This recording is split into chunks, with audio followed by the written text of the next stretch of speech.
I'ma just jump right into this. You can come and view it later if you want to, all of that. But let me just give y'all a history lesson. Okay, I'm seeing a whole lot of this. The Confederate flag is not hatred, it's history, or it's heritage, or it's whatever you believe. That is a lie. And I'm about to tell you why it's a lie. Okay? The Confederate States had three flags, okay? They had one flag at first that did not have the bars and stars, as they call it. Okay, the hateful banner, because that's what it is. Okay, it's hateful. I don't care what you say to anybody of color. It says, hey, I ride with the Klan. That's what it says to us. So the Confederate States had three flags. They adapted the bars and stars was the second one. And then they moved it to the bars and stars in the corner. Hey, Chrissy, you already know this because I taught this in class. Had the bars and stars in the corner like the Mississippi state flag or the Georgia state flag. Okay, well, this is the deal. The Confederate States wanted to separate from the Union because they were adding other states that were not slave states. And then when they found gold in California, those plantation owners were like, hey, we can go to California and take our slaves and they can mine all the gold. And then we can continue to make money hand over fist. That is the real reason that the South seceded. Because they wanted New Mexico, Arizona, Nevada, all those states south of the Mason-Dixon line to be slave states, agricultural states. Yes, the North didn't really need slaves because they had textile industry and they started to industrialize before the South. Now, another thing that y'all don't know, that the majority of the slaves were brought over here not to harvest cotton, but to harvest sugar cane. Sugar cane will kill you if you've never seen it. So the majority of the first slaves went to the Caribbean, went to South America. There are way more slaves that ended up in South America and the Caribbean than ended up in the United States. Why, you ask? I'm getting to that. Cotton was not a profitable crop until Eli Whitney's invention of the cotton gin. You cannot separate cotton by hand. It's not profitable. But when he made the cotton gin, it was an easier way to more efficiently remove the seeds from the cotton. Okay? So then it became a profitable crop. That's when they started bringing in more and more slaves to the United States. So they could not only harvest cotton, but indigo and tobacco. Okay? Those three crops. Cotton, indigo, tobacco. All right? So another way, when y'all are saying it's protecting your Southern way of living, what you don't know, and you haven't been over, is the 3/5 compromise. That they decided that they were going to pass a piece of legislation that said a black person was only 3/5 of a white person. This is out there. It's the 3/5 compromise because the South said they weren't getting equal representation in the legislative body of our government. So that's why they came up with the 3/5 compromise. Okay? Blacks and slaves in the North weren't treated as badly as they were in the South, but it was still slavery either way. Okay? So the North is kind of like, we don't really need slaves. We have servants. A lot of the indentured servants that came over here, their families went to the North, okay? Because of the industrialized economy they had up there, and there were other jobs they can get. Yes, I understand all whites in the South did not own slaves, but they wanted to protect the institution that made black people subservient to them. So I've seen kids say slavery for 400 years was a choice. Oh, it was a choice? Y'all don't know what happens when a slave rebellion was shut down. Y'all know about buck breaking? Or do you want to touch on the other thing that I'm not mixed directly, but y'all aren't ready for that conversation? My lighter skin bears the scars of slavery. I am this complexion because of slavery. My mom is my complexion because of slavery. If you think I'm lying, go to McGee, Mississippi. Everybody that's a Womack is related. Black, white, other. We're all related because of that thing right there. Okay? Back to this flag in NASCAR. Okay, you say it's heritage and that's what it reflects for you. But for me, it represents the Klan. When the Klan came into power, when they were created to be the spooks of the dead Confederate soldiers that had died to preserve this peculiar institution that is known as slavery in the Southern way.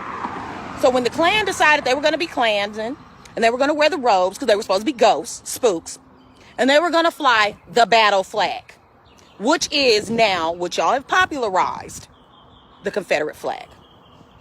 It's racist. It's purely and unadulterated racism. I work at a high school.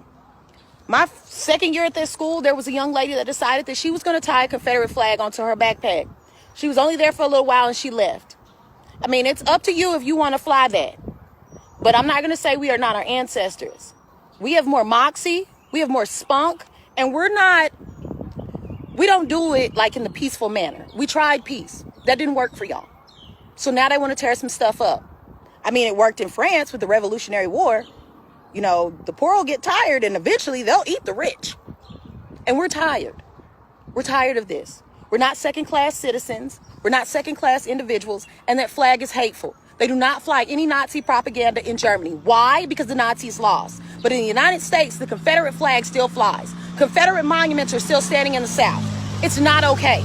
It's not okay. And today, on the day that Medgar Evers was slain in Jackson, Mississippi, yes, the first slain civil rights leader was Medgar Evers. And then it was Malcolm X and then Martin. All right? Medgar would have been bigger than Martin. I promise you that. Okay?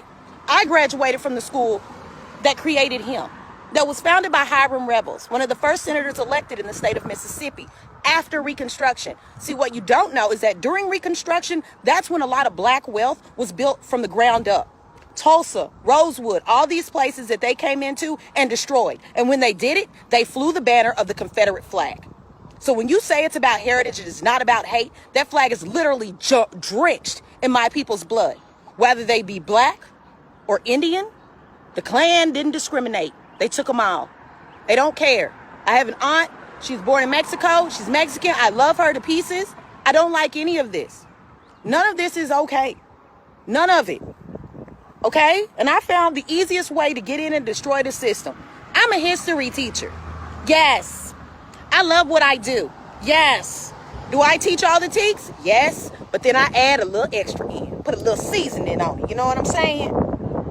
Because if there's something that you want to find out or research, just open a book. Please, just open a book. I want to educate y'all and I want to help y'all. But if you don't listen and you still say it's about heritage, it's about hatred.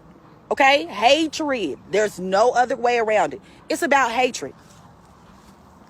And we're trying to educate y'all, even though it's not our duties to educate you. It's not. But it is your duty to look and consider other people's feelings. That flag is racism. That flag is hatred.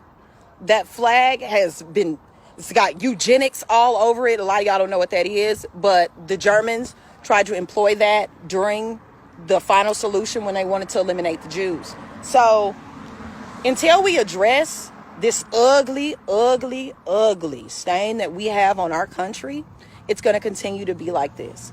Don't tell me that you don't see color.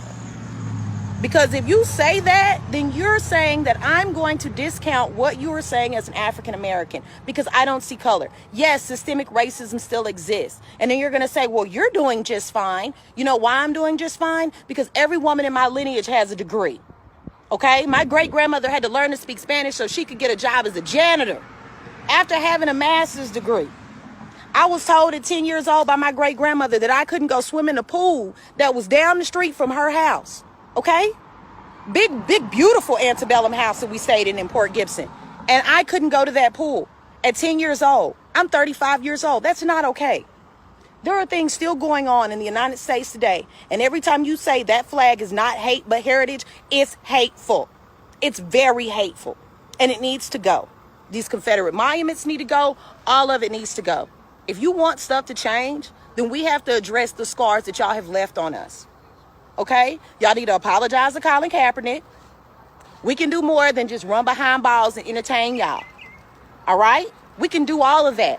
It's okay for the Honey Pot founder to say, I want another little black girl to look at me and say, I can grow up and be this way. I can be successful. We need that. And it's okay. Just because we're saying that we can do it, it doesn't diminish anybody else. But through history, every time we've got it out the mud without anybody's help, somebody want to come in and burn it down. Tulsa, Rosewood. Okay? The only reason we were pushing for integration is because we wanted African American schools to be funded the same way the white schools were funded. We don't really push into being into areas. All right? I don't know if y'all know this, but if that was the case, HBCU enrollment stays strong. All right? We're not trying to force our way of living or anything about our culture onto anybody else. We just want to be seen as equal. And then when we do it on our own, we don't want you coming in and taking it from us. Okay? There has to be some middle ground. There has to be some accountability. There has to be a conversation about what has gone on in this country. It's gone on long enough. And unless y'all gonna bring back the rights we had during Reconstruction, I'm gonna keep speaking up. I've been good. I've been quiet. Everybody been like, I know she gonna say something. She gonna pop out and give y'all the business. But I'm gonna do it eloquently because y'all want me to be the angry black woman. I'm not gonna be the angry black woman. But I am gonna show y'all what it's like to be young, gifted, and black. My black is beautiful. And I'm not gonna let anybody shrink that anymore. Okay? I am created and crafted beautifully by our maker. He decided he was going to take a little pinch of sugar, some honey, some sage, some mocha, everything, and create what you see. My hair is magic and my skin doesn't age. And I want y'all to understand that genuinely, black people, African Americans, we are so forgiving and loving when we shouldn't even be. But we are. Don't fear our equality because we're not going to do y'all like y'all did us. We're better than that. And we've proven that for the last, 500 something years. So when you tell us to just get over it, how about you become oppressed for 500 years and then say just get over it? Okay? Okay? So I hope y'all learned something from this. You can share it. You can do whatever you need to do. Because this is something that needed to be said. And I might have been the right person to say it. So I hope I've helped you and educated you. All right? So y'all go be good humans to each other. I'm out. Check out the nails. Yes, Lauren Slaves.